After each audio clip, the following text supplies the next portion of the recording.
And now, from the CFTK-TV studios, this is Open Connection with your host, Robert Pictou.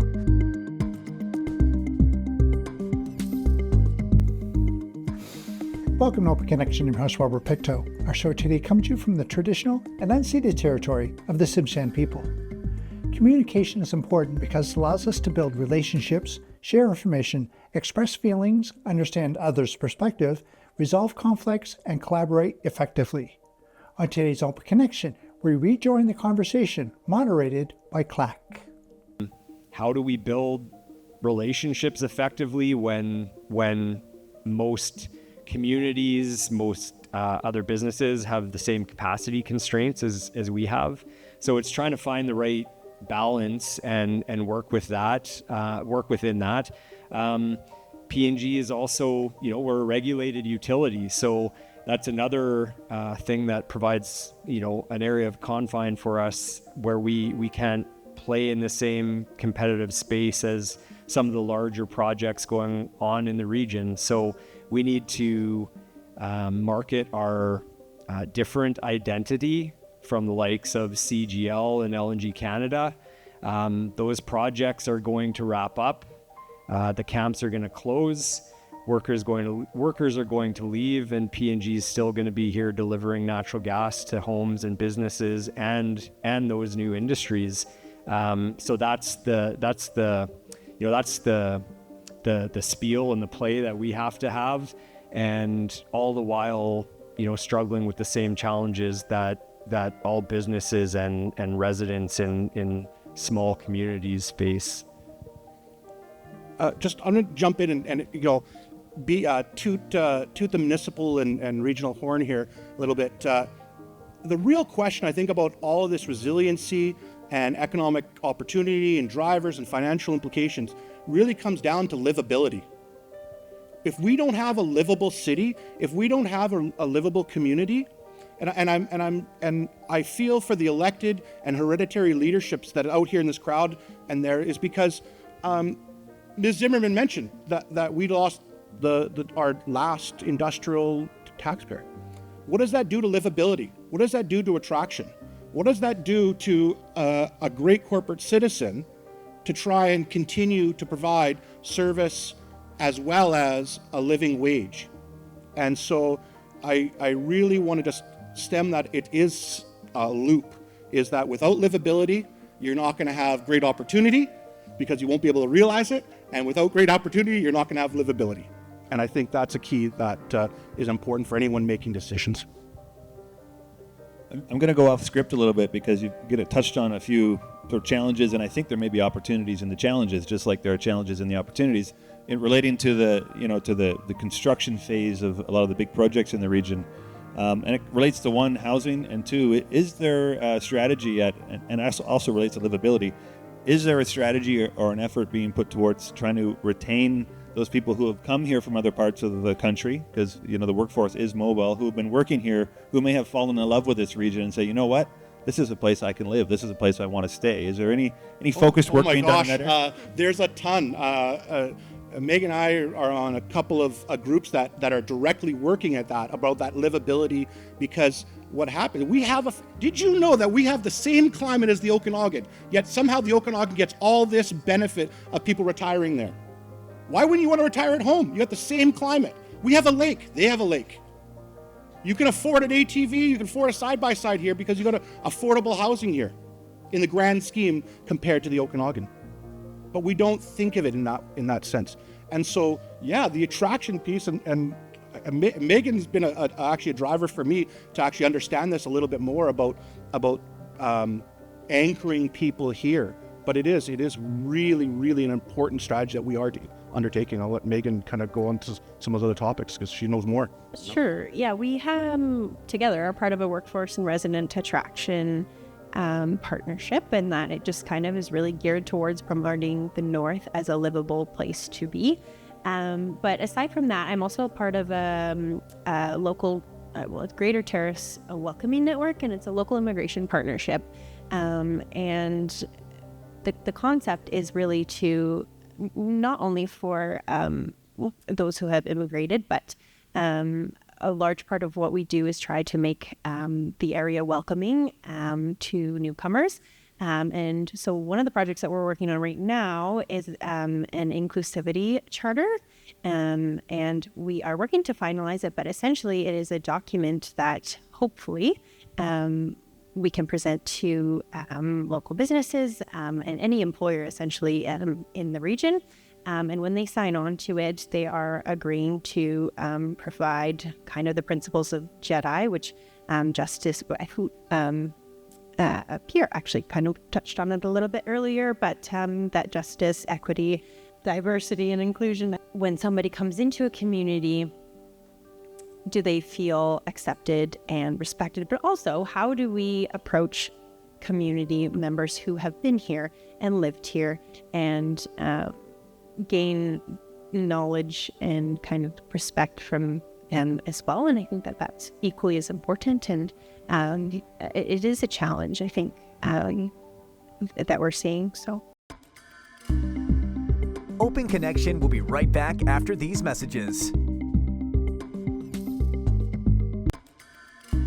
And now, from the CFTK-TV studios, this is Open Connection with your host, Robert Pictou. Thank you for staying with us. Launched in 2005, YouTube is a video sharing platform for businesses, creators, and influencers looking to create engaging video content to reach their audience. Let us join the conversation as Michael shares how local businesses and organizations are bringing in tourist dollars. And not to belabor this whole concept, but tools like YouTube and what Torca, the mountain biking community, has done and Shames Mountain has done creates that want to stay here. So I applaud those community groups and those recreational groups, again, using the right tools, because when you're surfing, waiting for your flight to get back to where you are, you're home from your camp work, that's what you're doing. And so those are those little pieces that we, put the hook in. Again, I'm from a community where I told my wife I would be out in 5 years, and 20-something years later, we're still up here. So The campaign worked on you. No, worked on her. I Okay. just needed to get her up here. Okay. She had never been north of Prince George. She had never been in a community that didn't have a Starbucks. Yeah. Sorry, but that is the truth that I was up again. And again, now 2 kids and 20-something years later, you're still here, loving it. Right on. Yeah. Okay, we're going to move to questions in a moment. So I want you to think about your questions. But the last question I'm going to throw to the panelists here is just, we've got an audience of people here. We've got various nations represented. We've got organizations. We've got local governments. We've got individuals. What advice or what call to action do you have to those here today in terms of helping support the effort towards building an economic resiliency within this region? What's the call to action? What's the piece of advice? I think a big one is finding the unique thread of the area and use that to anchor the idea of attraction. I think that, like Michael said, some people are afraid to come to the north. No Starbucks, maybe no big box stores. But how do we get people to see beyond that and have a different perspective about all the amazing things that the area provides? Low cost of living, easy access to outdoor recreation, 2-minute drives to drop your kids off at daycare or elementary school. How do we market that, and how do we take the unique benefits of small northern community living and market that to businesses and market that to individuals who are maybe just looking for the right opportunity to get out of the city and have a new experience. I know at PNG we've been fortunate. We have employees that have left the area and come back because they've experienced things elsewhere, and they recognize all the great things that the area provides. So I think it's it's acknowledging the difference and using that to the advantage of the area, and having government and others also recognize that and support us in all of our ambitions. I think even in my concept around the bigger picture, no one can be an island, not even Prince Rupert, which is on an island. We got to work together, and I'm really excited for the treaty of the local First Nations here to come to some conclusion, because what that will do is provide even another opportunity for each other's communities. And there needs to be this, get rid of this, well, I'll do this and you do that. It's let's do it together. Without that, we don't have enough people to make it work. We got to work together, and no one can stand alone. I think that's really an important message, that together we will make this all work, be it industry, be it community, and again, that livability to investment, investment to livability. Open Connection will be right back after these messages. And now, from the CFTK-TV studios, this is Open Connection with your host, Robert Pictou. Welcome back to Open Connection. La Niva is a combination of Hawaiian words, la, leaf, and lima, hands. It's symbolic of what can be accomplished when people work together towards a common goal. Let us rejoin the conversation as Megan shares the importance of how communication makes light work. Yeah, I think you took the words out of my mouth, but I was going to say practice togetherness. I think if you have a project in mind, it's probably been considered by somebody else. And we are so much stronger when we do things together. So I know personally I've thought of things where I reached out to other people who are in similar roles in other organizations, and they've said, oh, actually, I tried to do that once, and here's where I struggled, and here's where I succeeded. And that insight is so incredibly helpful. And individually, we have so many resources that a lot of people aren't aware of, and kind of sharing those resources through outreach is important. Excellent. Well, thank you all three for your insights. Now let's turn to the audience. Is there any questions out there? Oh, we've got one at the back there. At the far side, is there a mic to run out? Right there? Yeah.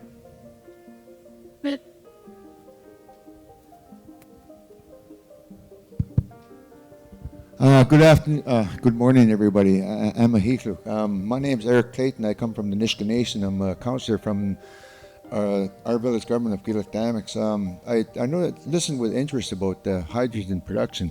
If that is going to happen, I think when you think about the production of hydrogen, you're going to have a byproduct called ammonia. So I imagine you're going to have an ammonia plant here too at the same time. My question is in regards to ammonia, what safeguards are you going to have in place for the environment? Because ammonia is very toxic. Another area of interest I would like to point out to, I think we need, like you guys said, we want to work together. So the Nisga'a Nation has, when we signed a treaty years ago, and I have different thoughts about that. I'm not going to share them right now, but in regards to one of the industries that is pretty much forgotten about everybody, and it can be a very vast, tax base for all of us, like not only First Nations people, but the cities around us. It's called botanical forest products. There's a vast industry going on in that area, and I compared it when I was at the Forestry Forum in Kamloops last week. I brought up to the attention of the Minister of Forests that in our area alone last year, there's 5 buyers that purchase mushrooms in British Columbia, all over the province. They have buyers that buy throughout the province, and last year they purchased $600,000 of mushrooms in our area, our little area. Well, that same buyer, he turned around and sold those mushrooms and made $30 million tax-free. We need you, along with the cities close to us, to help lobby the province of British Columbia to start licensing these brokers in Vancouver, because they're getting filthy rich off the backs of our poor people that are trying to make an honest dollar, and they go out there for hours and hours, and some of them get lost, and it's becoming a burden on our emergency services and a lot of our people. And not only that, we're missing out on the big time picture, the dollars. So if they're buying $600,000 worth of mushroom from our little place, and they're doing it here in Terrace, and they're doing it in Kitimat, they're doing it in Prince Rupert, they're doing it on Haida Gwaii for chanterelles and stuff like that. Imagine how much of a tax base you'd have. Thank you.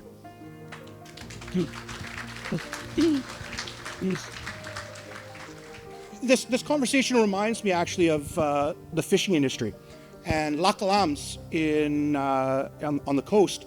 They have went and actually gone and bought up or paid fishers to get fish, and then they're doing the direct selling. They have buyers, so it's an open market. We can encourage people to set up here for that type or farm that type of product, and that's an open opportunity. The idea is that the only thing that prevents someone else from doing that is legitimately someone willing to buy from you. And so Lac Alams has had great success in that, and so I could see other groups having success in a similar way with the botanical comment. With respect to ammonia, nothing signed. I'm just saying that it's a horizon type opportunity. And obviously there's going to be and need to be safeguards. There needs to be comforts. It is currently being produced with First Nation equity in, pardon me, I want to say it is St. John's area. It has the blessing of First Nations in Quebec. So we aren't going to be the first to market by any means. But if we want to be at the marketplace, we need to start. And I'll use LNG as an example. LNG market started about 2002 or so. We still aren't in the market yet. And it's only a 60-year lifespan of market. So we're going to get only half of the market time to sell. So whatever we do, whatever product, service, we have to understand the market, and being able to work within those market confines is important, as well as the protection and the safeguards of our people, of our land, of our air, and our water.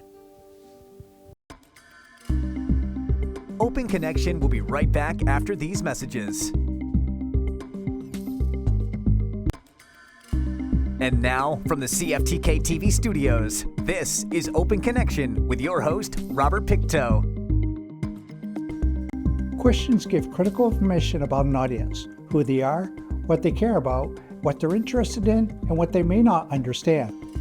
In this final segment of Open Connection, BC Manager of Government Relations Ryan Bruce takes some questions from the audience. Thanks for that, Mike.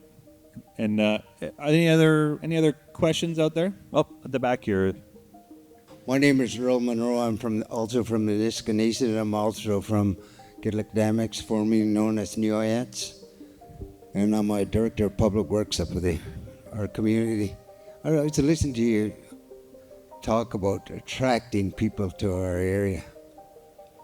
I think the one question we should ask ourselves is, how can we keep our people from moving away from our area?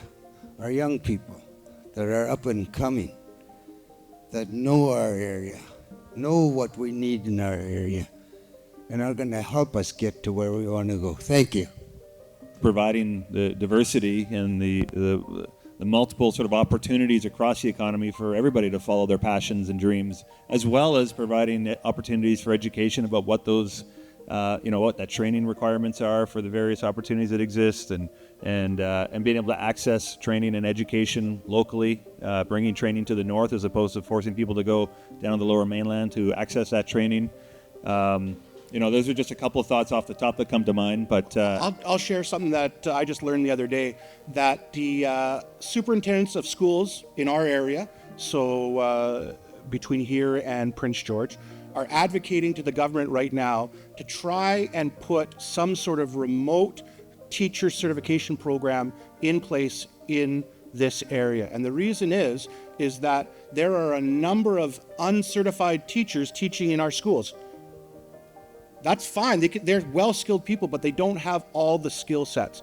And so back to this idea and want, obviously, we want our people to stay. We want our families to stay. And again, I commented about retiring at home in this area. But we also need, and again, you brought this idea of moving the training, moving the education to home, so that we don't let people go, as greedy as that sounds, keep them here and keep them rooted and keep them together as a family. Yeah, I would just say there has to be equal, genuine investment in retention as there is in attraction. So you're absolutely right. The ideal situation is finding the way to keep people here, find the right opportunities for training and development. And I think that the foundation of that's got to be through communication and the relationship building, so that everyone understands where the needs are in the communities and where the needs are in industry and local business. And without that dialogue, without staying connected to understand where the gaps might be, we will be less successful in retention. And I, that's not something that anyone in this room wants. I think the end goal, the desire, the dream state is to have job opportunities here be filled by local. Yeah, I completely agree. And I'd like to, thank you for bringing that point up and that question up. It's huge. And at the end of the day, our residents are who matter, and everything is built off of the people who live here. So it doesn't go forgotten. And I think that resident attraction kind of stems from, we have a bit of a labor shortage. It's no surprise to anybody, but at the moment, and that's kind of the gap that is trying to be filled. But resident and business retention is just as important, if not more important.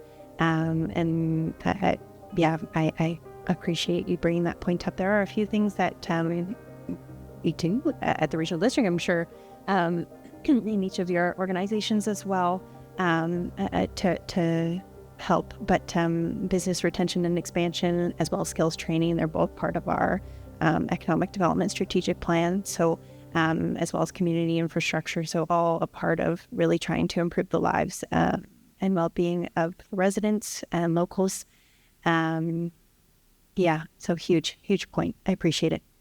My parents' neighbors are astrophysicists, and they live in Prince Rupert. They work for NASA. They live in Prince Rupert, working for NASA. We can keep our people here. Livability is the answer, and it has to come with the economic drivers. Thank you to all three of you for sharing your insights, your experience, and your knowledge. And thank you to all of you for your attention. I hope this conversation starts as a starter, as a conversation starter. We've got a few more days of this conference.